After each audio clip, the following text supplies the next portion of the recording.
खुलुमबाय। दिनै 15 जुन 2024 सुनिबार। आसामनि नगावनि DBM नार्सिं हमनि हस्टेलनि रुम सिङाव सासे नार्सआ गावनि जिउखौ गावनो फोजोबदों। थैनाय नार्सनि मुङा जाबाय पुरबी बरुवा।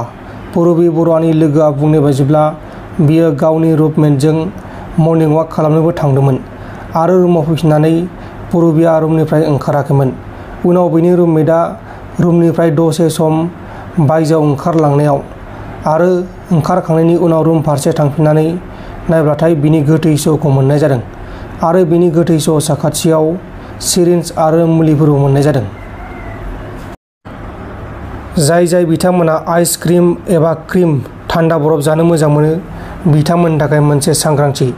मुम्बाइआव ब्राडन सेराव मुंनि सासे डक्टरा अनलाइन आइस क्रिम अर्डार खालामनानै बिहरखांनायनि उनाव आइस क्रिमखौ जाबाय थानाय समाव आइस क्रिमनि सिंनिफ्राय मानसिनि दानस'नाय आसि मोनदों। गिबियाव बियो आइस क्रिमाव होनाय नाट साननानै आसिखौ सोबलेबाय थादोंमोन बा जाबाय थादोंमोन आरो बियो खुगानिफ्राय बख'ना नायब्लासो आसिखौ नुदों आरो आइस क्रिमखौ फट' खेबनानै अनलाइन एप्सनि गेजेराव पुलिसनो केस होनाय जायो आरो बेनि जाथायनि सायाव पुलिसखौ एक्सन लानो थाखाय खावलायो। दा बे जाथायनि सायाव पुलिसआ गावसोरनि खामानिखौ मावगासिनो दङ। Assam medical college and hospital डिब्रुगड़आव सासे एडमिट खालामजानाय पेसेन्टआ हस्पिटालनि सार्जिकेल वार्ड रुम सिङाव फांखायाव दौलेंलानानै गावनि जिउखौ गावनो फोजोबदों बा थैना थादों। थैनाय पेसेन्टनि मुङा जाबाय बिहारी कर्मकार। बिहारी कर्मकारखौ गलब्लाडारनि थाखाय हस्पिटालाव थिसननाय जादोंमोन आरो बिनि गलब्लाडारनि अपारेशना साक्सेसबो जाखांबायमोन।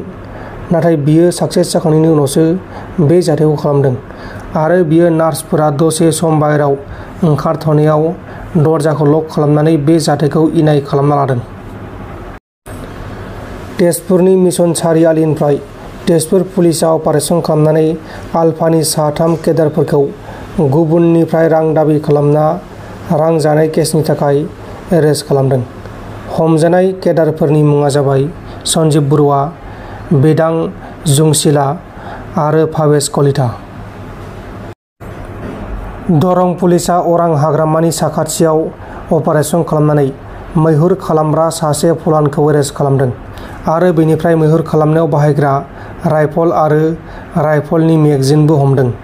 हमजानाय फलाननि मुङा जाबाय माहिदुल इस्लाम। गाजियाबादनि बेटा हाजिपुर गामियाव गंसे बिल्डिंआव हरनि समाव हरखाब गिथाव बाथाव अर खामदों आरो बे गिथाव बाथाव अर खामनाय जाथायाव 7 सुबुङा थैदों।